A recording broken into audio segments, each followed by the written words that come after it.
This will work from any battery, from a 10.8 volt battery up to about a 20 volt battery. You're going to need one of these, one of your cigarette lighter out your van, cord about this long, and some electrical tape. What we're going to do is use this battery to power this up.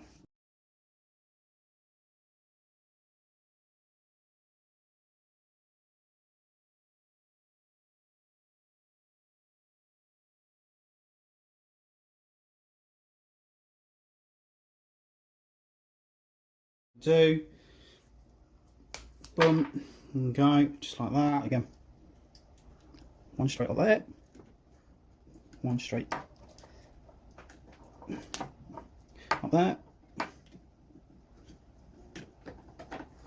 not over the top like that.